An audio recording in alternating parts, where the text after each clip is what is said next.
Great.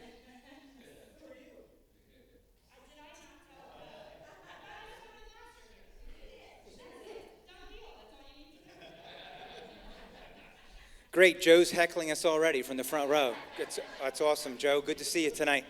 Uh, I'm Dave Bailey Jr. I'm the CEO at Ranch Hope. For those of you that are not familiar with the Ranch Hope ministry, we're in our 55th year of serving children, youth, and families. Yeah, thank you. Thank you. I want to make sure I say, I want to honor, just humbled to actually even be a part of this tonight. I consider Woodstown Press my second church family, so I feel like I'm at home. I always feel it was great to be at Aaron's installation a couple weeks ago. Let's hear it for Aaron, a new installation there as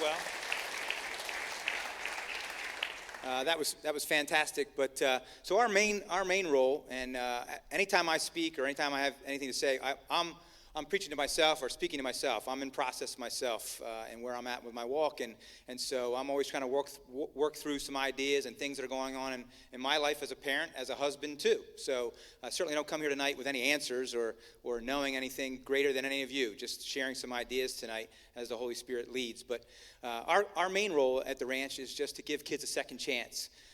Children from throughout the state of New Jersey, from Bergen County down to Cape May County, are in need of a second chance. And so that may be through short-term shelter care where kids come, and we have a regionalized shelter that we run up in Gloucester County where kids come and they may be having some domestic issues or from juvenile justice issues, abuse and neglect situations that have happened. Sadly anymore, we're also seeing kids that are involved with human trafficking in that area, that we're working through those situations. We're working on that side. And then the main area that we've been involved in for 55 years, and that many of you would know, is in the area of residential treatment homes, where kids come and they actually live with us in our treatment homes. Today, when I was born and raised on the ranch campus, for those of you who don't know my testimony, my mom and dad founded Ranch Hope 55 years ago, and so I was born and raised on the campus. All the kids in treatment were my big brothers, and so many of them went to high school with me at Woodstown High School. So that's how kind of I learned about these kids and learned to love them and kind of get where they're coming from.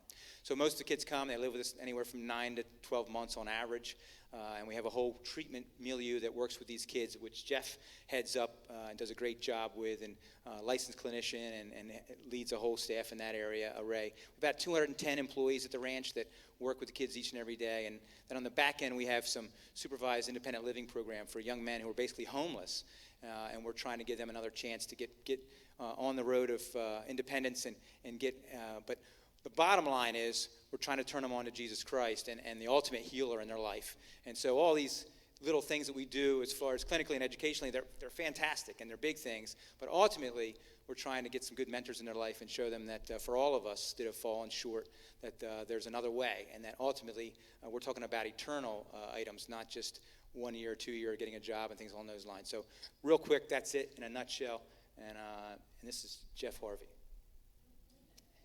As Dave said, he's humbled to be here, as I am, and I'm trying to figure out if someone backed out and why they asked me to stay. As Dave said, I'm the Chief Operating Officer at Ranch Hope, a licensed clinician by trade, been working at the ranch for 22 years. Currently, I'm the Chief Operating Officer and also the Clinical Director, because I have vacancies, so I'm filling that spot. And so there's not a whole lot more I can say other than what Dave has already said. I like to tell everyone when we're together that he's Gladys Knight and I'm one of the pips in the background singing a harmony and making everything go. So that's my role. So we're really grateful for the local partnership with Ranch Hope that these guys are here tonight. And oddly enough, while Jonathan is not connected to Ranch Hope in any You called me Jonathan. we're formal, We're formal now. his dad worked at Ranch Hope, when he was growing up. So it's really kind of small circle with very Salem County at this time, right? Yeah, I actually showed a picture this morning of my 4 siblings and I at Ranch Hope on the swing outside of the house or building. Beta was the name of the place that we lived at the time. And so anyway, this is all full circle for me. So I'm Jonathan Pitts, for those of you who don't know. One privilege to be here. I want to say congratulations to Aaron, who's been a friend of mine for 25 years now, graduated together at Woodstown. Everyone outside of New Jersey calls me Jonathan. When I come home, they just call me John. It's just John. So I'm trying to think what to say. It's been a long journey here, but I guess I'll break it down in a few different areas. One, I am the product of two amazing parents, Gary and Miriam Pitts, sitting out here in the audience today, and I'm grateful for their leadership in my life and growing up here in South Jersey. It's been 15 years or 16 years since I've lived here, but it's always fun to come home, and so I'm grateful to be here. I was in Texas for 14 years, married my college sweetheart, Winter. Had 4 girls together. 2 of my girls are here, stand-up girls, Cameron and Olivia. My twins, my youngest 2.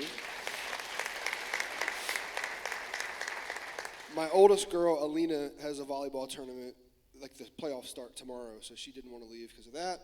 And my 12-year-old didn't want to miss a 13-year-old's birthday, and I was going to say, no, you're coming, and then I'm like, I don't want to devastate her life just to come travel with me. So she's back home too, but glad to be here. Married my college sweetheart, Winter. We were married 15 years and 27 days, and I would say every single one of those days, God was good to me and gracious to me, grew me up with her, and had an amazing marriage. And God took her home really suddenly on July 24th of last year, and most traumatic experience in my life. But through it all, what I said this morning is God's been good and God's been gracious, and I've seen patterns of his goodness and gracious throughout my entire life. I want to thank my pastor. Don Leslie is in the house here too, my childhood pastor who's here with us and a faithful man. So I thank him. And so I just find myself in this new season of parenting, I would say solo, except for the fact that my oldest sister, Carmen, who's also here, moved in with me and has been a godsend. I call her my helpmate sometimes, and ultimately she's been amazing in my life. So I'm just grateful. Still a product of God's grace and God's goodness. And so, anyway, I was privileged to speak here this morning and thankful for the opportunity. So. Awesome. And so, John, do you want to say anything about who you are? Wow. So yeah, I'm John White. I'm the worship leader here. I graduated Woodstown High a little while back, and have lived in this area. And I am too a product of 2 faithful parents. My dad passed from cancer in '99, and my mom remarried very quickly after that to another man of faith. And still, the men in my life, as far as father roles, have been a huge staple in where I am here, because it wasn't until about 8 years where I came to this church. So that's a very long story short, and I am long-winded for those of you that don't know. So. And I just want to give a little bit of a chance for some background. And I know some of you were here for worship this morning. The beginning part of it might feel a little of an echo or repeat from this morning. But I could listen to John's story right a million times and always be inspired by it. And I just want to give you a little background on kind of the inspiration behind tonight. Because really, like I said, it's a new kind of ministry that we're trying to do with this type of meeting that looks different every time. And, as John and I just talked over the most recent years, as some of you know, John is an executive pastor at Church of the City. I say Nashville, it's Franklin, right outside of Nashville. And pastoral ministry was kind of a new form of ministry for him. And I think it helped kind of like reconnect us just as colleagues in ministry at a different level. But really what inspired kind of the conversation, the dialogue for tonight really has to do with, last July. I woke up early one morning to a text from John's twin brother Ben, letting me know Winter's passing. And I think like most of you here, when you heard the news, you couldn't digest it, you couldn't process it. This young, beautiful woman, successful in ministry. And I remember telling my husband and telling my parents and saying, I need to be in Dallas. I needed to be on a plane and be there. I couldn't really explain why. And of course, Ben and Leslie were like, just get here. We'll find you a place to sleep. The family and friends they had in Dallas were amazing. They opened up their homes to us. From the time I got there until the time I left, it was such an expression of faith amidst such painful loss. And I remember riding the plane home just thinking, like, did I just come from a funeral of this young 38 years old, and I feel inspired in my faith. And I can't say that about many services that I've been to. I think it's called a coming home service in the tradition of the church where you all worship. Homegoing. What was it? Homegoing. Homegoing service, right? And, I have this image that is etched in my mind of John and his family, the girls, cousins and loved ones of Winter, just in the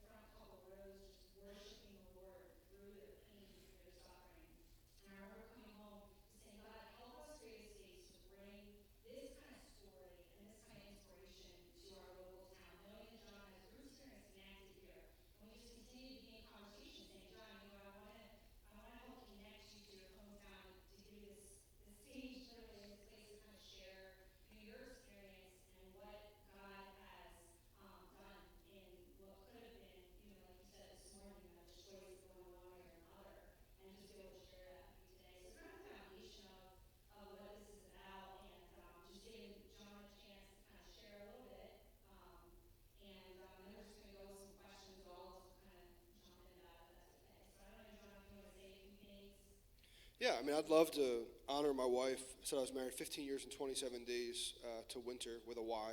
We always say it was a unique twist with a Y. But she was an amazing woman. She was a normal girl, loved to sleep, loved to take naps, and I didn't appreciate her gift of napping. But the beautiful thing about Winter is she was able to say no to a lot of stuff, and she only said yes to God's purposes for her life. There was a verse I referenced this morning, Acts 13:36 says that David served the purposes of God for his generation, and then he fell asleep. And I used to hear her uncle, my boss for more than almost 14 years, Tony Evans, talk about that, one day they're going to close the box. And the question is, did you serve God's purposes for your life? And I used to think that was the most depressing sermon I've ever heard. And then I watched that sermon kind of lived out because we were doing that. We were closing the box on my wife's life here on earth. And the beautiful thing that I get to say is that she served God's purposes for her life. And I said this morning, she created the magazine, actually, I'll show it. It's called For Girls Like You, which is just a beautiful little magazine. That's my girls on this cover. But she created that out of a desperate need for resources for our girls to understand God's love for them. Back in 2011, she started. She wanted to publish 10 different books and different types of resources. And she was just a woman on a mission. And the thing I'm really proud to say is that she understood that her time was limited, even to the point where her last book, and I don't think she knew where she was going, but the last book she was writing, she said, this was probably in May of 18, so just a few months, we were going to visit our publisher in Portland, and she said, I feel like I'm out of words. And I jokingly said this morning, I was thinking to myself at the time, like, well, you need to find some more words because that book's not done yet. We got to get it done. But more people laughed in the morning. But anyway, it was beautiful to watch her complete her task. And for me, every day I live from here on out is just this reminder of God's got one simple task for me and for you, and it's to live open-handedly for his will and his purposes. And so I'm just encouraged to do that. Her life was an inspiration to do that. Yeah, so I don't know, is there anything else I need to share? But. And that's a great place to start. Two of the books that John and Winter have co-authored have to do with parenting and marriage. We're going to start there and just kind of open up that question. So we have the first book that they wrote, She Is Yours, specifically for raising daughters in the faith, and then just recently released their second book, Empty. Both, I would say, similar resources in the sense that it's just they invite you into their journey. I think I said this morning. It's not like a how-to manual. It's not here are the steps to a successful ministry or how to be a good parent. It's more like, come and just walk this journey with us and kind of go from there. So, John, one of the questions that I just kind of wanted to ask is, if you could say one thing to dads in this room, one thing to husbands, what would it be? I guess I would say in either category, in both cases, you're just a steward, which means it's not yours. Your kids aren't yours. Your spouse isn't yours. They're both God's. And so you have this awesome responsibility and stewardship over gifts that God has given you. And I think the days when we end up getting it twisted as parents are days when we're frustrated because we feel like maybe our kids aren't serving our purposes, our kids aren't doing what we want them to do, or our spouse isn't doing what we want them to do. But ultimately, we're stewards. And the only thing I would say is the only thing I feel like I've gotten right as a husband or as a dad is getting to the point where I remember they're not mine, they're God's. And so I can live a little bit more open-handed, a little bit less insecure, a little bit more purposeful as well in both parenting and marriage. And, it's funny, I out myself in the book. One of the stories I tell this is crazy, but I was 21 years old, I'm engaged to be married, and I say to Winter, and it's in the book, so I can say this, she knew it, because we actually finished the book. I turned the book in the day that she died, 4 hours before she died, which is a crazy part of the story. But I said when I was 21 years old, hey, babe, it's going to be really hard for me to love you if you're ever overweight. And that you can actually laugh or say, oh, or whatever you want to say. It was pretty pig-headed. Boos are better. And she was actually really strong-willed and confident, so she was like, she didn't cuss me out, but she would have. So anyway, that was like me acting like she was here for my purposes, like you're here to serve me. And I would find out over time that I was here to serve her. And one of the greatest gifts I have to this day is being able to serve her and help kind of elevate what God was doing in her life. And so I began to understand what it looked like to live a little bit differently, not that I perfected it. And the same thing with parenting. It's just like they're here. God's got amazing purposes for our kids' lives. And to the degree that we actually lean into being intentional parents with our kids, it's largely to the degree that God can actually accomplish what he wants. And so And it's just amazing responsibility, but it's his work, so we just get to be a part of that. So I don't know, I'm just in stewardship would be my main thing in either case. They're not yours. So. Yeah, I love that word, stewardship.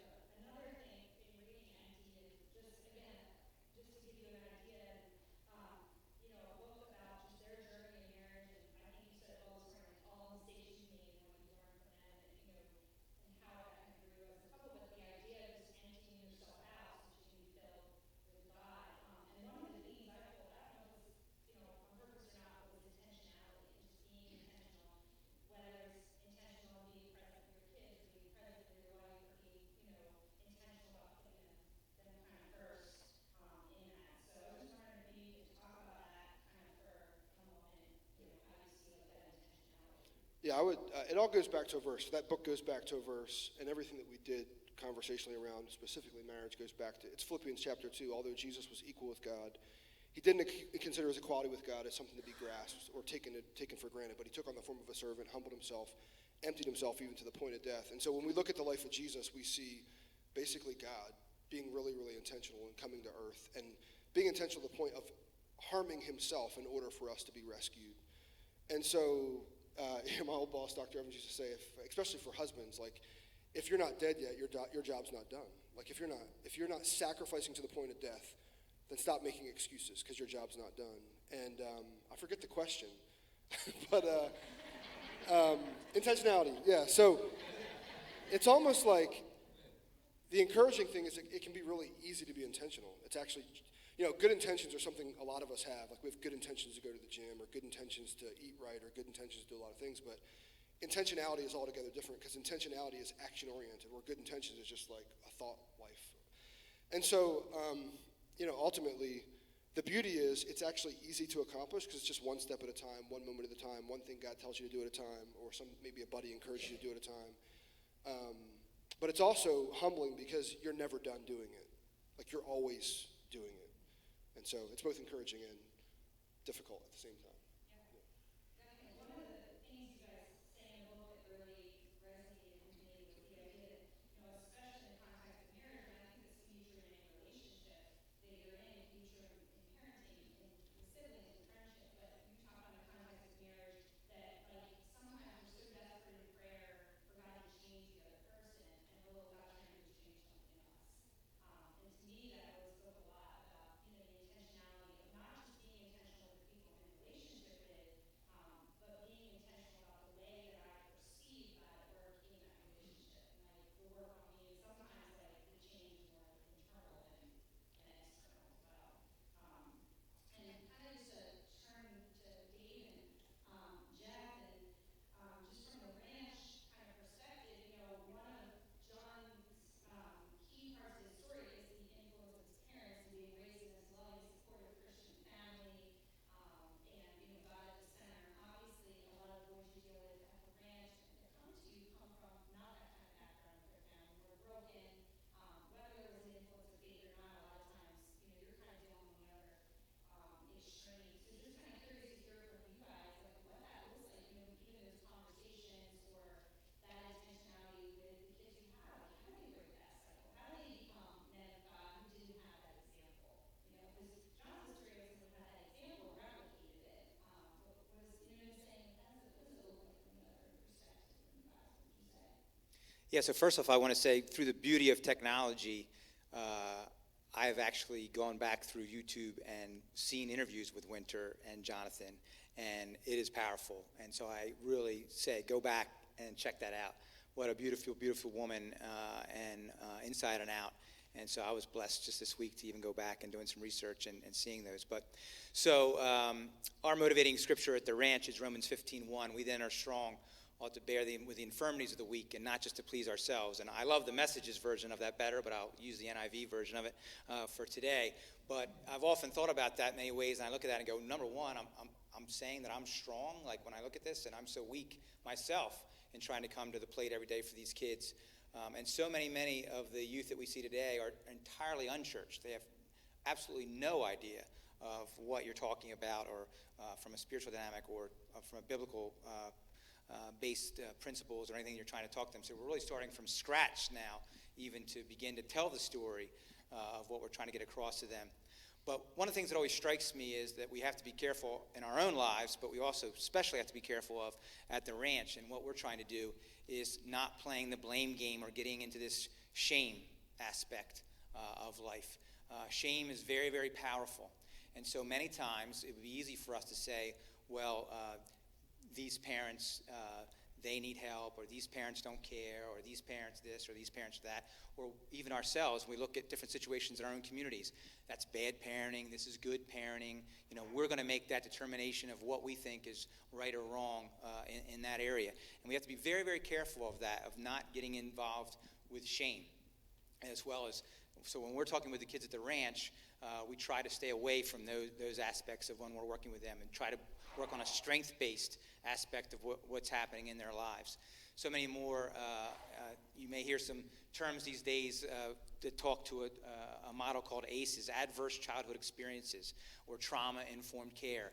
All the kids that we work with at the ranch are coming through unbelievable trauma in their lives, things that we can't even imagine of violence or neglect or abuse or things that have happened in their lives. And so it's easy, the easy way out is from Jump Street, is to place blame on that or try to put a shame into that aspect. So really, from a parenting aspect, even in my own family as a parent, as a husband, I've got to be very, very careful of not going down that road and determining what's bad or good, or that we're all in this together as the Lord leads us in that way. So I'm kind of rambling now. I'm going to turn it over to Jeff. But really, if anything, I would say in our ministry, we have to start on the positives and the positive growth with each child that we're working with, and trying to get and rebuild from all that's been taken from them over a period of time without judgment, trying to then rebuild from there, if that makes any sense. If not, we can come back to me again and say, clarify that, Dave. One of the themes I've heard today in the morning service and here again tonight is how grounded all of us have been fortunate to have two parents, and they loved us and they cared for us and they provided for us, and we tend to take that for granted, but we deal with all the kids that we deal with at the ranch. They come from generations of single parent homes, or they're in foster care, or they are failed adopted kids, and the list goes on. And as Dave said, you know, the big push in the field today is adverse childhood experiences, and what we've learned, what we've been learning over the last 2 decades, and what has seemed to come to the forefront now is how some of those adverse childhood experiences have been equated with trauma. And there's all sorts of work being done now in the field on brain development, and how trauma at a young age inhibits brain development. So a lot of things that, and some of you out there are educators, teachers, and a lot of the things that you see in your school with oppositional defiant kids, or kids with conduct, and they have no respect for authority, and the list goes on. What we're finding out is a lot of that is their brain has not been able to be wired the way it needed to be through nurturing and loving homes. And so, that's not really oppositional defiant behavior, because that's what they will to do in a lot of cases. That's just how they react to their trauma. So we've been learning a lot of things. We're in a unique situation in that we're a private, faith-based organization that is a state contractor. So we have a lot of interesting dancing that we do because of our faith, and Dave shared our verse that we live by, our motto.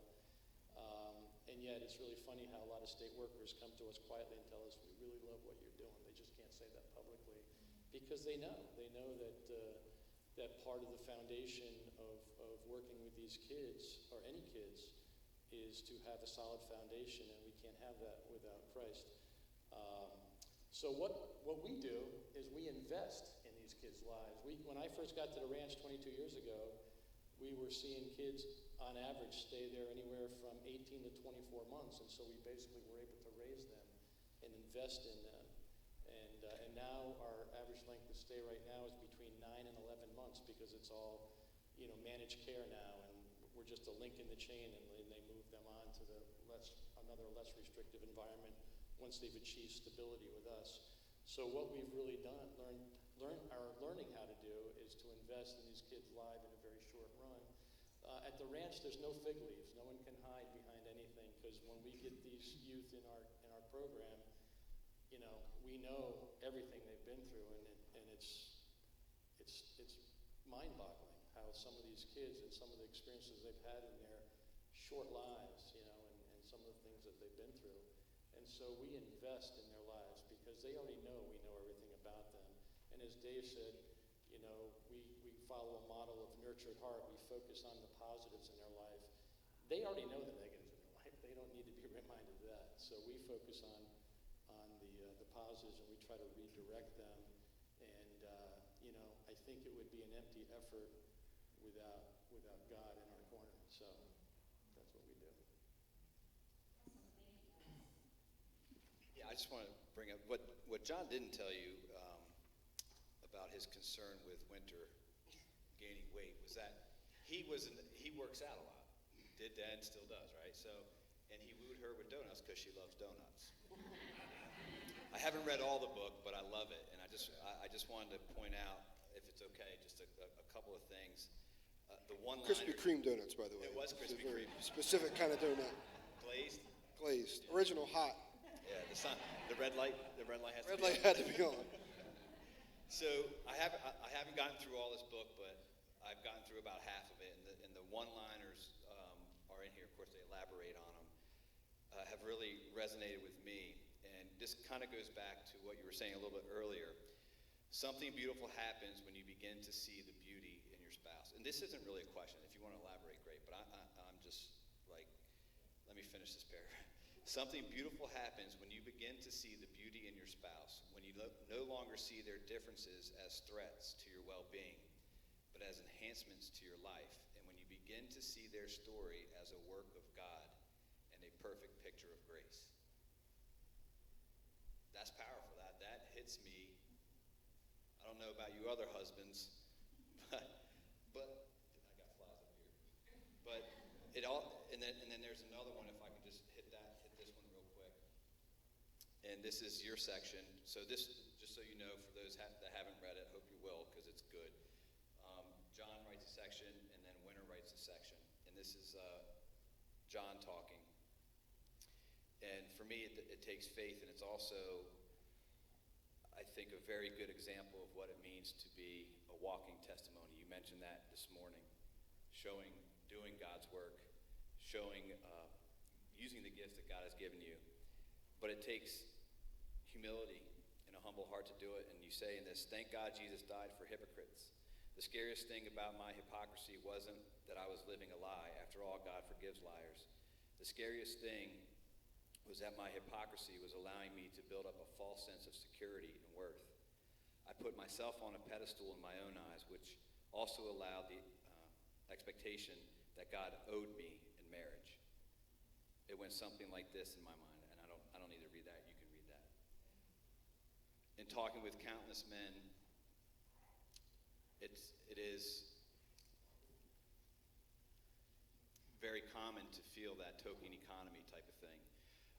In marriages, in religion or in Christianity, the token economy is something I think a lot of folks have come to kind of say, well, if I do this, then I did good. I went to church this morning, so I'm good till next Sunday.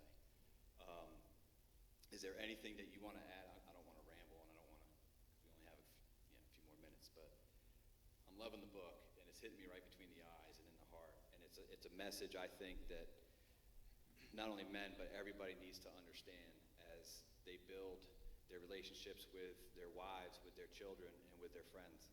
And I'm really looking forward to finishing it as well. I guess the only thing I would say, the more I stopped worrying about self and what I needed and what I wanted and all those things that I expected from God, which meant I expected from Winter, the more I let those things go, the more clearly I could see the gift that she actually was to me. And now in hindsight, I can see it even more. Just practical stuff like I'm on go all the time, and Winter was not on go all the time. And so Winter was really good at saying no, and I was a people pleaser. And so oftentimes I'm wanting to people please, and she's like, why do you care about people? And so like she was really God's refining tool in my life to, to worry less, to be less, whatever the word would be, just to be less worried about what everybody else is thinking, what everybody else is doing. And that's just one small example. But I could only see that when I took off the blinders that were basically my expectations of her. And what's crazy is, the craziest thing, and this is probably for a lot of us men, regardless of what your struggle is, that the thing that you probably worry about the most or fear the most is not even a reality. It's like some lie the enemy's put in your head, and you're believing it hook, line, and sinker. And that was true of me, Like, the weight thing gets, it's a really good example because it was an example from the earliest parts of our marriage that kind of kept weaving its way through in terms of my fears and worries. But, like, the reality was Winter was this tiny little beautiful girl the entire time. And it's like the enemy's just throwing these lies in my head that I can't love her if she looks anything differently. It's just crazy. It's embarrassing, honestly, talking about it now. But what most of those things are going to be things that aren't realities. They're just lies that are being sold into your head. And so I would say that. The other thing I would say is that, like, what's so important, like when I think about the work the ranch is doing or the work that we do in our own marriages or our relationship with our kids, like the Christian life is all about reconciliation. It's reconciling people. And that only happens with patience. I said this morning that the story of the gospel, the good news of Jesus, is the reality of God's patience with us as humans and our imperfections. And that's true of like when you think about what the ranch is doing, it's all about God's patience through people that want to show patience. And so lives are reconciled when we're patient and when we're understanding and when we're forgiving. I think about like my brother and I, the thing I'm grateful for my parents for is like whenever we get in a fight, my brother and I, my sisters and I, like literally they would just make us stand there and hug. Or, I mean, it was insane at the time, and now I do it with my girls all the time, but like they forced us into reconciliation because they knew it was better for us. And most of our broken relationships happen in the silliest circumstances. And so like my brother and I this weekend, we've had no less than probably 3 or 4 disagreements. But we've reconciled all 3 or 4 times. And we're not even together that much. So like just imagine. I was with them all afternoon. They didn't fight once. It was like 3 hours. Finally by Sunday, we were just kind of easy going and tired. It's God's day, right? But ultimately, like most of the brokenness in our society happens because we have broken relationships, which happens because we don't know how to reconcile. And reconciliation starts with patience. And so I'll share that. I'm going to skip around just because you said that, and there's kind of 2 topics I definitely want to cover. One of them is moving beyond like the family as in blood family dynamic and just faith and friendships. And that's such a powerful thing, the people that God gives us in our life, that, our friends in faith that walk through us with whatever we are going through. So I just wanted to talk a little bit about the importance of that relationship and those that exist outside of family being anchored in faith. And, how have you experienced that? And, I'm kind of open this to everybody up here who would want to answer it, to help you to grow as, a man of God or walk with you in your, as you write this book. I'm sure there are other people that have contributed to your story that aren't necessarily mentioned in it or talked about, but it's like, there are other people in our lives that help us learn those lessons and inspire us. So just to kind of shift to that faith and friendship kind of idea. Anybody feel like they want to jump in? Yes, I think it actually goes back to something that Jeff and Jonathan have said. Before I go too far, too, Jonathan, I'd love to play golf with you and Ben someday as well along those lines. So anyway, just wanted to kind of throw that out before we got too far, and I forgot it. Keep the main thing the main thing. And no. So it's something on reconciliation. That's right. And engagement. What Jeff had talked about earlier about most of us, and we don't see that with the kids at the ranch so much, but that we go back to our families and how we were brought up. And I know most of you that know my father wonder how I grew up the way I grew up, but we'll talk about that another time in therapy. I wish this was actually a couch, I guess, along those lines. So, but one of the main things I think all of our parents would have shared with us at a point in time is that you surround yourself with good people. And you find in your life when you don't surround yourself with good people that other things happen as well. And we've all been down those paths, I would imagine, unless I'm just speaking for myself. What happens in those situations as well. So I think one of the main things that I try to say to my own kids, and it is really tough being in your hometown and sitting up here and talking about these kind of things, because most of you know me or have seen me or seen me as a coach or seen me in different ways, and I hope that I've walked the walk that I'm trying to talk right now. But really, in getting back to when you're talking to your own kids, it's that constant of who you surround yourself with. Unbelievable timing, but we're going through we've come through a very, very difficult week here in our community. We lost a young man who was a personal friend of our families and a personal friend of my son's, a classmate who took his own life a week ago today at the age of 18. And so you really quickly, within our own families and our own community, have these kind of conversations around your faith and what does this all mean? And I don't have any answers, and what do I tell, and what do I say? And so, one of the first things I fell back on with my own kids and my own self was our Jewish friends teach us very quickly that to sit in Shivit, and sometimes it's not what you say, it's just being present to someone, to be there for them in these types of areas. But I'll close with this. Yesterday we laid that young man to rest. And one of the most powerful things was he had actually attended an all-boys school, St. Augustine Prep, about 40 minutes south of here.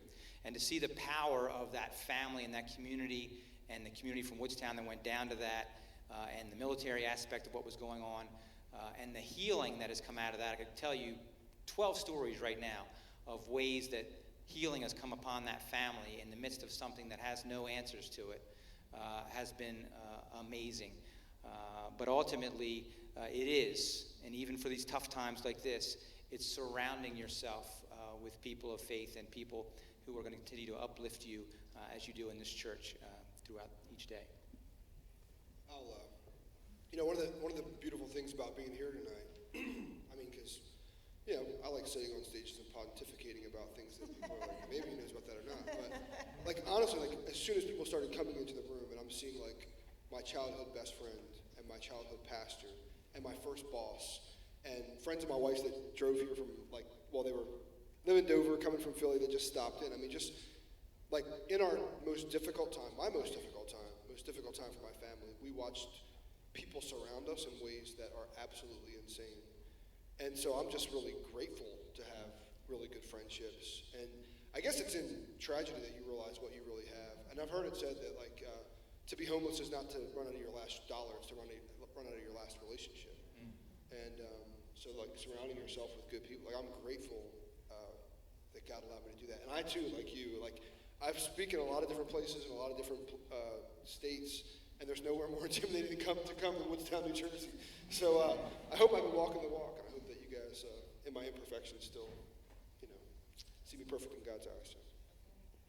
Well, and I think, too, to kind of build off of that, one of the things you were talking about this morning that I alluded to was, when you lose winter, you have this choice to, freak out or to trust God. And that either one of those choices still includes the grief and the loss, right? One of them doesn't, negate that versus the other one. And choosing to trust God and then living that out and acting that out and being that example for your girls. But, to have the people surround you at that time, I think was one of the most powerful things, And so for those of you who don't know, right after, literally, right after the loss, you went to Nashville, you moved there, and there's this video that John posts on social media, or someone from his church, of the new community he's moving into, welcoming them home. They're driving in the car from the airport into this home where they're going to be living, and the streets are packed. I mean, I don't know, it looked like there were thousands of people. It might have been hundreds, I don't know, but it was this incredible, people were cheering, they had signs, the girls are getting out of the car, he's getting out of the car. And for those of us who are loving him and his family from afar, it's just your heart is so happy to see that level of support, and that God has already surrounded you, with this community. And how different would it be to not have that community, Yeah, and what's crazy about that, and that's where it's all God's grace and God's goodness, because I did nothing to earn that community, find that community. That community came to me. I shared a couple stories of the history I have with God that are reminders to me that He's faithful. That was one, and that was one that the timing of it. So we actually decided together to move to Nashville for my new role. And friends of Winter's tell me all the time how Winter was saying how she was excited for me. She was looking forward to just being a mom. Like she was putting down the writing and just wanted to kind of relax and just be a mom and be a wife, and had been really busy for the last, call it 8 years. And I didn't do anything to earn that community. Like God literally sent that to me. We bought our house 2 weeks before she passed away and moved into this new community 2 weeks before she passed away. But then she ended up passing away in Dallas, where we had lived for 14 years. God's timing on that was incredible. And that was a community I knew nothing about. My boss now, Darren Whitehead, who's the pastor of Church of the City. It's in Nashville too, by the way. We have 5 churches in Nashville. I'm in the Franklin campus. But he just called me and said, hey, like if you guys want to stay in Dallas, I understand. We'll figure out how to send your stuff back. Don't worry about it. But if you come, you'll find a family that's ready to adopt you. That's literally what he said to me. And adopt me they did. I mean, everything from getting us up there, getting my dog there. My wife was stressed about getting the dog to Nashville because the dog wasn't there yet, and they figured that out. And by the way, if you watch that video, you'll see like all these people, and it was hundreds, not thousands. But I'll take it. I'll embellish it. It looked like thousands. But Social media. we're pulling into the house, and it's a Tesla. And I just want you to know it's not my Tesla, because all the time people think they're like, this pastor has a Tesla? I don't have a Tesla, so I just wanted to say that. Yeah, the gates like lift up and there's steam. No, it's so true. When you were telling those stories and the timing, like I think Ben picked me up from the airport when I flew into Dallas, and like anybody who knows Ben and John, like John safely falls into the talker category. Like Ben is like the quieter one, but the entire ride from the airport to I think we were going to Winter's brother's house. Like Ben did not stop talking about all these incredible ways that God was just present and I was providing, and I mean it was just like story after story, and I just felt like that was the entire week, or weekend that we were together, that we were there, and it just kept going. Those stories, some of them you mentioned this morning. I don't know if any others come up with this idea and this concept of what it looks like to have faith in great loss, but you told some this morning. I don't know if you have any more stories that you didn't get a chance to tell this morning. I was thinking of one, and this is, I spoke at my daughter's school. I had to ask my 15-year-old for permission to do it at chapel, and she said yes, so I did it. And they were learning about Job, and the reality of Job's story is one of like, loses his wife, loses his kids, loses his house, loses his land, loses everything, yet trusts God. And doesn't just trust God, but he worships God through it. And I think the greatest thing that God gave me was the ability to see him even in things I didn't understand. Because I certainly don't understand why he took my wife or let my wife go home.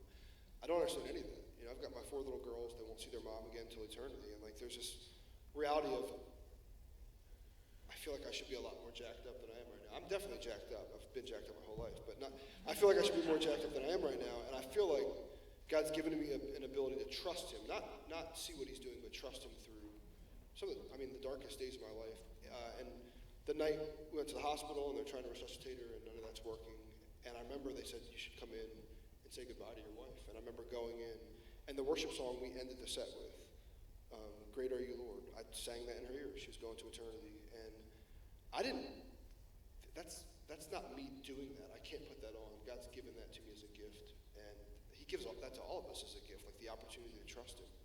And so I'm grateful I chose that as opposed to freaking out. Because you're right, like I haven't thought about that. Like either way, you're going to have to grieve. Either way, it's going to hurt. Either way, it's going to be painful. But you get to choose your perspective.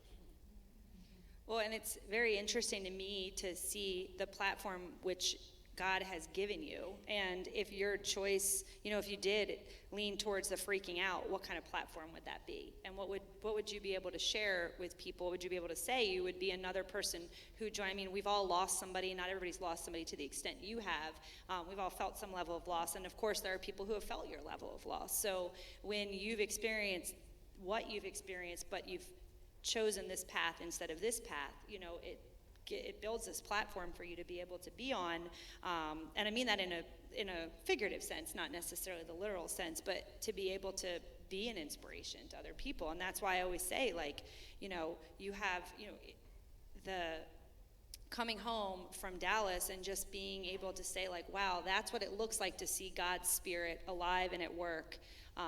And I think you're right. I don't look at you and say, like, wow, John's the strongest guy I know. I'm like, wow, God's really at work in him, because this is not you, this is the Holy Spirit, and that's evident in what you're doing. So I just want to encourage you in that, and we're just grateful that you're here today. And as we kind of talk about this concept of faith and loss, I just want to give Dave or Jeff a chance. I'm sure you've encountered this at the ranch. You've had to walk through loss or grief, tragedy with some of your boys, and it's different when you're speaking the language of faith to a person of faith as a person of faith, but how does that work when somebody might not have that kind of structure in their life or that kind of foundation? I'm just curious, do you have any? Well, oh my God.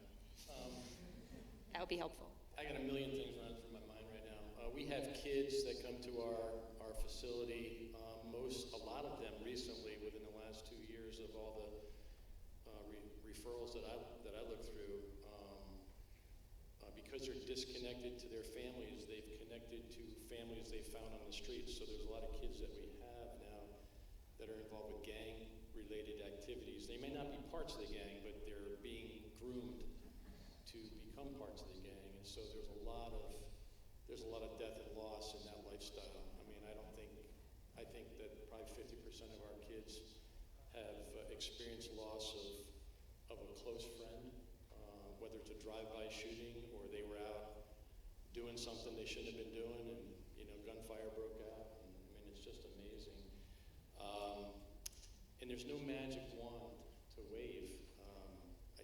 A lot of things have been said today in the morning service. One of the things that stood out to me that I really grasped onto today is when you talked about your sister moving down and becoming the surrogate mother to your kids. And that's really engaging kids or adults where they're at, what they're going through. Like Dave said, may not even be involved with saying a thing, just being with them, being alongside them. These people are disconnected, and so it's our job to try to reconnect them, not only to people who care about them, just connect them to a point of view that they may not be considering, and to try to work with them and walk with them in their grief, their loss, their anger, their rage, whatever the emotions are. That's our job. Yeah. And that's not only our job at the ranch, but I think that's our job as Christians to be available to others. So good. And it's all, you just said the word presence. Like the only thing, with my girls, the only thing I feel like I've been able to offer them over this last 14 months on a lot of these, especially my older daughter, is like just being there. Just being there. And isn't that so true of like the gospel? Like God comes to humanity. He's with us in our pain, our difficulty. So. One of the most interesting things, I don't know if I'm jumping ahead here or not, but one of the most interesting things that I find in the 22 years, I've actually been there longer than 22 years, but I've actually been an employee for 22 years. I was there before that as a contractor, going in and seeing a group of kids. But one of the things that always touches my heart and always makes me realize that all of us may not see the fruits of our labor, but it's still what we're supposed to do. Is kids call back in years later. They're now in their late 20s, early 30s, and they ask about this staff or that staff who touched their life, even though they were there for a very brief amount of time, and it made an impact, and it helped change their lives. So, yeah. There was these two worlds collided, John and Ranch Hope. And we had an event here in June to watch Kingdom Men Rising. And the ranch was able to, I think there was 40 plus kids. Don't really remember, I would say from 10 to 15 or 16 years old.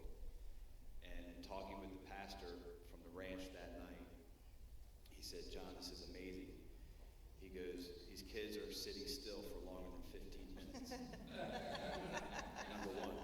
And that was I couldn't sit still out front. And that's with medication. So the Kingdom Men Rising was a great medication for these kids. But at the end of the service, the pastor again pulled me aside. He goes, you have no idea the effect that documentary, I guess, if you will, has had on the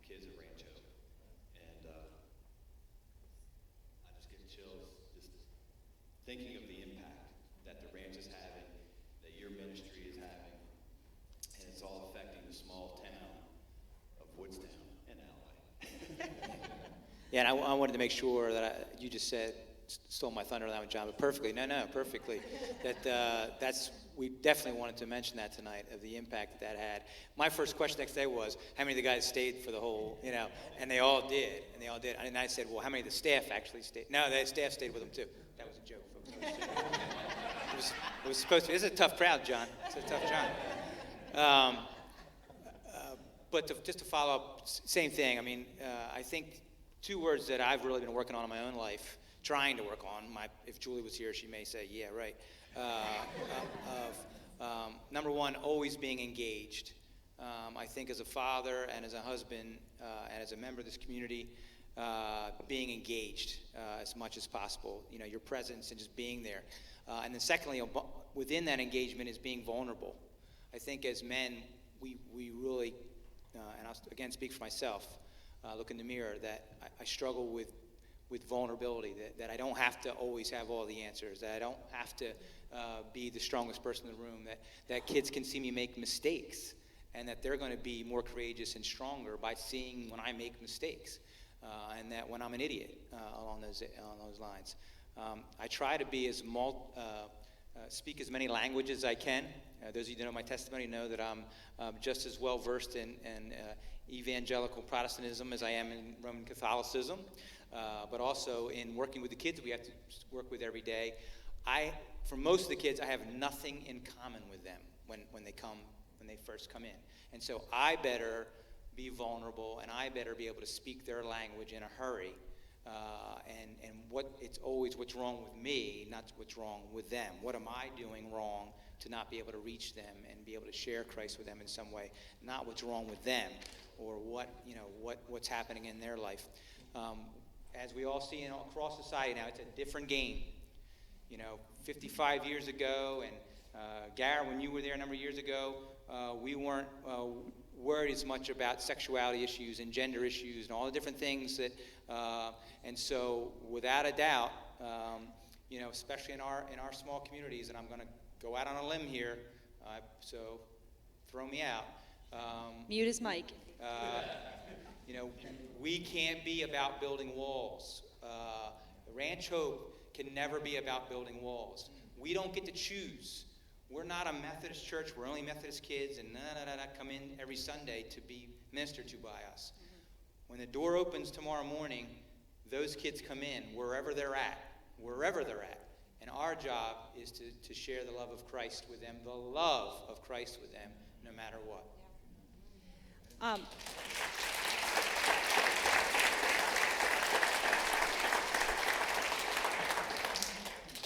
Thank you, Dave. And just noticing we are at 6 o'clock, so just going to give everyone on the panel one final kind of, in 30 to 45 seconds, guys, if you can, so we can just leave room for a couple of questions.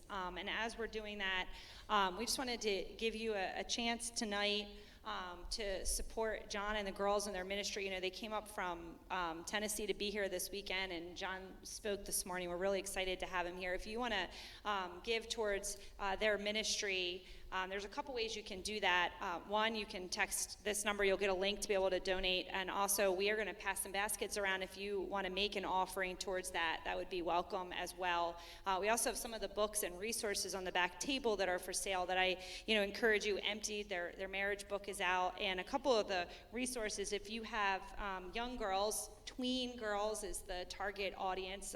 My 8-year-old loves them. There's a whole bunch of resources for young girls as well, prayer books and things like that. So just wanted to kind of let you think about that while we wrap things up, and then we'll open it up for one or two questions. And if you are on a strict timeline, or you need to grab your kids or something like that, please feel free to do that. But I just wanted to wrap it up with, they referenced the movie, Kingdom Men Rising, which was a documentary that Dr. Evans did. John told his story. Several guys tell their stories of faith in that. And, I feel like Dr. Evans is kind of known for some of his one-lines. And they did this amazing thing. His 4 children, who were all in ministry, interviewed him really just days after winter passed. And they were talking about that loss. He had just lost a sibling, a brother.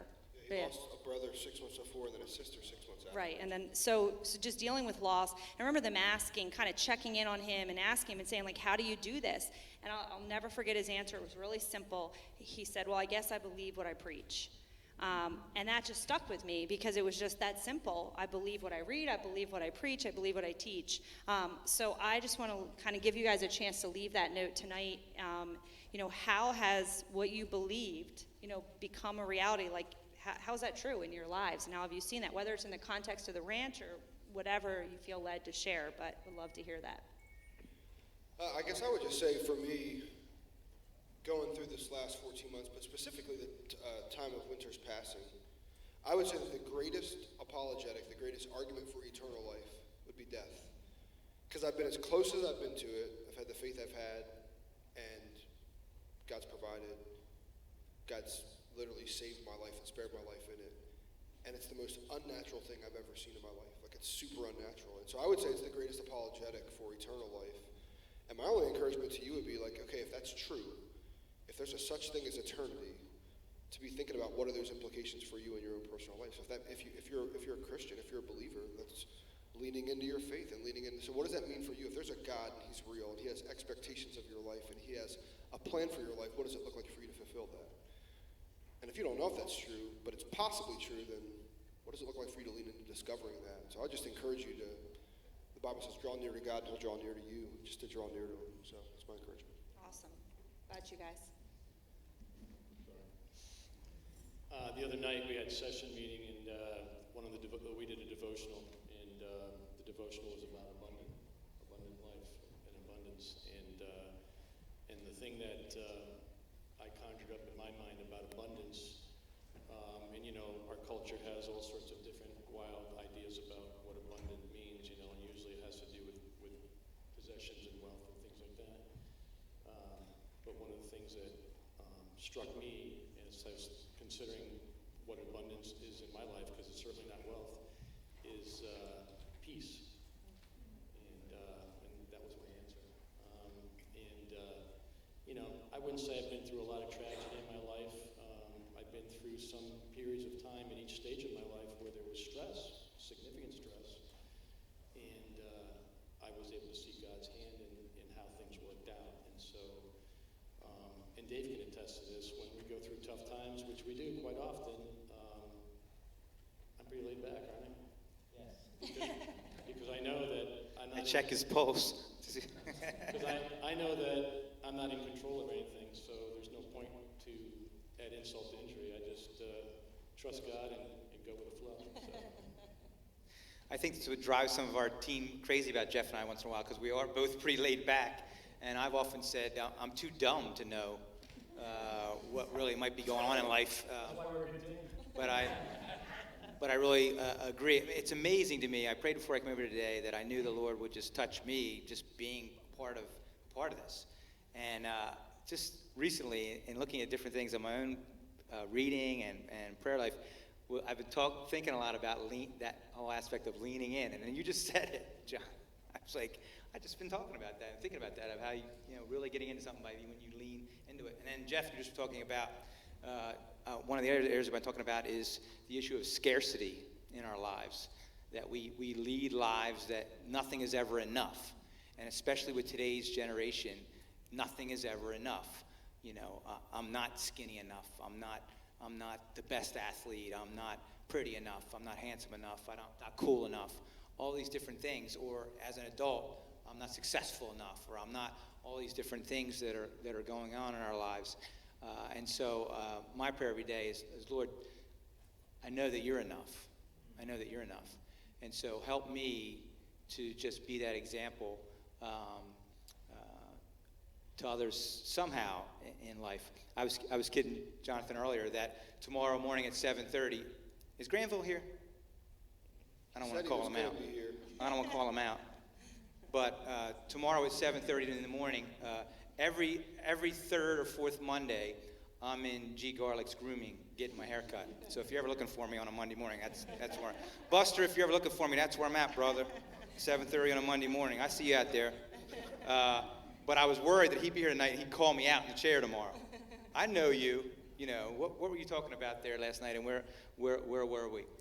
So I just, again, I thank you for the opportunity to be here tonight. It was more of a blessing to me than I could have ever been to anybody else. And so thanks for the opportunity. So as we're wrapping it up, and we're going to have some light refreshments and stuff. If you want to stick around after and have a little bit of conversation, that would be awesome. But if there is we have probably no time because we're over, so we'll just do it anyway.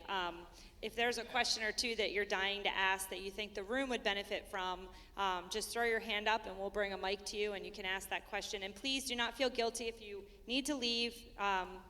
Feel free. This is just kind of open-ended. Church I come from is 2 hours. And if you're between the grades 4th and 12th grade, youth group is out there at the bonfire, so you can head on out there. We don't want to hold up any of our kids, so. Go ahead, Joe. Hi. Well, first, I just want to thank the panel and Jonathan, and it's just been a great night, so I really appreciate you coming out. A lot of people here know my story. 18 months ago, I probably couldn't have been attending this meeting, so it's a real pleasure to be here. I wanted to ask you, it could be anybody, I was thinking of Jonathan, but it could be anybody up there, because it was something that I went through, but when you talk about your journey with Christ, and you get past the support of everybody in your life, and it's just down to you and Christ, and in those really dark places we talk about suicide you brought up, when you got to the low points in your life, what were some of the things that just pulled you out of it? What could you point to help people? One word for me, and it's worship. When you look at the life of Job, like in his greatest pain, he worshipped. And many of us aren't comfortable with worship because it means we're comfortable with it. We're just not comfortable with it with God. We're comfortable with it with athletics and sports. We're raising our hands and we're yelling. Worship is it. Like, so my darkest times, I remember this was just shortly after, a couple hours after my wife passed. I have no words. Fears gripped my heart, darkness. I'm laying on a bed with my girls and we're just singing, crying out to God. That's all I got. That's it. I was going to share before we go to, Dad just wrote a new book. Many of you may know or you may not know that my oldest sister passed away when we were kids, and she was born with a lot of issues going on in her life, physical issues that were happening, and she died very, very young, actually in my father's arms. And so one of the things that I absolutely want to make sure everybody understands is that all of us, just like all of you, we can sit up here and talk about these things, but all of us go through some really, really dark times in ministry or struggles or situations. We're not unlike anybody else in these seats tonight of struggling through these situations and coming through dark times. I certainly have not lost my spouse. I don't mean to equate that in that way. But I wanted to share that Dad wrote a book about that, about losing my sister. And it's very real and raw that he shares where he was at in this time. And so that's another opportunity out there if anybody would want to talk to me about that later, of getting a copy of that. It's a very short read, very easy read, but it's very raw and real of where a man of God went through at that time in his life. Anyone else? One question, and then we're. Oh, Dan, are you raising your hand back there? Yeah. Okay. What did Yeah, no, you have said. Me? Yeah. A Yorkie poo? They said Brenda was wearing that dog. Oh, just a little cute little Yorkie poo that I love with all my heart. All right, thank you, panel, for being here. My question is, and I hear what the gentleman is saying and you're saying, is peace, okay? It's the main thing you have. First question is, how do you get it? And the second question, especially Ranch Open with you, how do you keep it? Because a lot of people cannot get peace. They can't get that calm within them. You know what I mean? And I think that once they get it, I don't think they lose it. Because you know once you have it, I don't think you'll lose it. And it's my example is, I will not let them anybody rob me of the peace. So that's my question. And I think you're hitting the nail on the head. I mean, with today's society, with my own kids and their friends, and this new generation today, the word anxiety gets thrown around all the time. I'm anxious, and I'm not belittling that. I'm just saying it's this word that kind of, and I really put that back to they don't have peace. they're anxious that they can't find that peace. And so many of them are looking for counsel or therapy and all that, which I'm not belittling that at all. That's great to have somebody to talk to. But ultimately, we've got to get them in conversation with the greatest healer and the greatest peacemaker of all time. And I agree with you. And I don't really have an answer for you in my own life about that. I've just always kind of had it. And I'm blessed by it. I'm thankful for it. But it certainly also goes with some work of in the morning getting up, making sure that my conversation is right with my Maker, right before my feet hit the ground, and then hopefully finding the good book, but also some additional books to get my day off. And I know when I haven't, when I've gotten off, and I can tell in the ride to the ranch when I'm not at peace. And you know that you can feel that in your soul when you don't have peace. And you better find it in a hurry. I better hit it before I get out of the car or something along those lines. But I think you're nailing it. That peace that surpasses all of our understanding is what we need. I'm just going to read a verse from John chapter 14. Just had to find it real quick. Jesus said, these are red letters. Jesus says in John 14:25, all this I have spoken while still with you. But the advocate, the Holy Spirit, whom the Father will send in my name, will teach you all things and will remind you of everything I've said to you. Peace I leave with you. My peace I give you. I do not give to you as the world gives.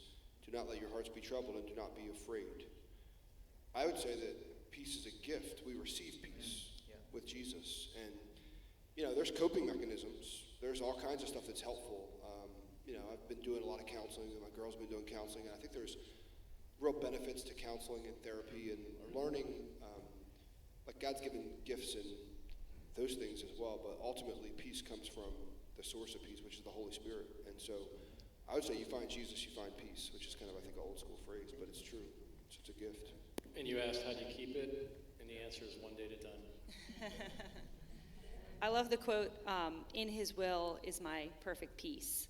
And it's like so many times when we step outside of what God wants for us, whether it's the way we're handling something or reacting or the choices we're making or sin in our life, whatever it is, that's where we lack that peace, And I think probably more often than not, we're the root of our own, anxiousness or anxiety. Not always. I mean, sometimes it's outside of that, but I think more often than not, it comes from us.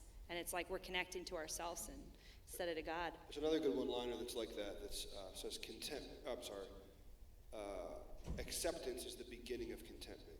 That when we accept what's just happening around us, there's this reality that we can actually find contentment in just accepting it because we're not in control. Like a lot of the anxiety is because we want to be in control of the things that we can't control. And so anyway, acceptance is the beginning of contentment. It's interesting. We'll have sometimes newer staff members on our team or seasoned staff members on our team.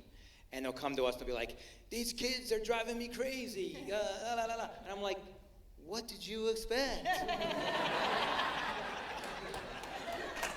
That's why we're here. It's job sick now. But, so I know, and we can all say this about our own lives. We know the world every day is going to be crazy. We should expect that. That's what's going to happen every day. Nothing should take us by. And so many times I'm one of these guys who like to be planful. Forget that. I have this chain of 10 things I'm going to do tomorrow. Yeah, right. So we should expect that that's what the world is going to have for us every day. And then we will have peace. We just know we know that every day is going to be new and fantastic. A new learning experience for us. Sometimes through some very, very dark and awful things, but we're still going to learn through those situations, and we're going to grow, and he's going to bless us in that way. And I like how John reminds us, John the Gospel, but you were reading John.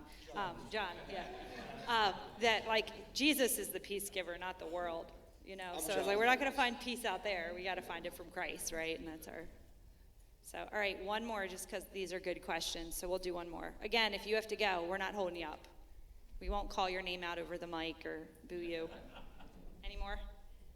We good? I have a question. Go ahead, Tom. Just explain how you deal with the one-word Facebook with children and adults too. Mostly children today, especially talking about anxiety.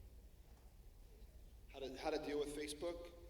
Like how to manage through that?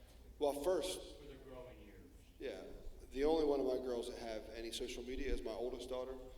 And I do like my dad did. My dad always said, there's just a reality that you can lose my trust really quickly. And so I manage it through eyes on all the time, filtering that, and just, you give and take away. That's what I think, I'm quoting God right there, but like, you give and take away. So I don't know, all my girls are different, so I'm trying to manage like any parent of seeing their maturity levels, and just managing it daily. And I only have one daughter that has, actually two daughters now that have a phone, but only one that has any kind of social media, even on her devices at all. So. Yeah, so I've had two teenage girls. So yeah, Tom, just managing it. I'm not judging. I'm just giving you back. I jumped off about over a year and a half ago myself because I just felt like it wasn't where I was at, and I didn't give any grandiose, this is why I'm jumping off. I just said, catch you all later. And so it really is something that just has to be monitored. I think now with this generation, I don't think Facebook is I think if you go in and look at stats for Facebook, and I do that every once in a while because the ranch has a Facebook page, and it's been very beneficial with attaching us to some of our alumni. It's been very, very beneficial in that way, but you have to monitor it. The majority of Facebook users are It became ladies mom book, in and there. now it's like grandma book. Yeah, Yeah. it's like, Yeah. But I think your main point was social media. And so, yeah, it's got to be something that's got to be managed, just like the phones in that area. We could go into a whole topic on phones, but these kids don't have to have a face anymore to their conversation. They just say whatever they want to say and just throw it out there and then see what happens. But that's a whole other conversation and something that, it can be used as a weapon, certainly. But also can be used in beautiful ways at times as well. So. There's a book called The Tech Wise Family that I would recommend if you're like trying to figure all that out. It's an amazing book. Yeah. Yeah, and I think one of the things we just want to be able to supply in this dialogue and is just resources and tools. And I think that for most of you here know this, but I think wait, let me rewind a little. I think it was like 2 years ago. I'm trying to place myself. How old are the twins? 2.5. So it was like they were a couple months old, and I reached out to John and Winter, in postpartum anxiety, wasn't sleeping, had 2-3 months old. I'm like, who can identify with this? I'm like, oh, John and Winter. They have 4 girls just like us, but they're 9 years ahead of us, so they've done this, I don't remember it. You don't? You don't remember all the wisdom you gave me about? I don't remember actually having my twins at that age. Oh, right. That's what he told me. He's like, I can't help you that much because I don't remember it. And it's so true, you don't. But, going back to those, friendships and faith and being able to have that, how did you do this? How did you get through this? And then getting connected with the resources, knowing, I got it right away, Winter's heart for wanting to create these resources for her daughters because I'm a mom with 4 daughters and I want those resources. And I think that's a big part of kind of what we're talking about tonight is having those resources, knowing that, not just assuming that as long as I just do what I'm supposed to do every day, everything's going to work out. No, how do you have the resources and the people in place and the support system? What I've heard constantly from all of you this evening, and if you disagree with this, you can tell me, but what I'm hearing is, faith is a choice. It's a choice to handle and to view as our lens, life, with that faith lens. It's a choice in how we, choose peace over freaking out and how we, choose life over death and all of those things. So thank you guys for being here for the reminder of that. And we're going to wrap things up on this end, but please grab something to eat, stick around, visit the table in the back.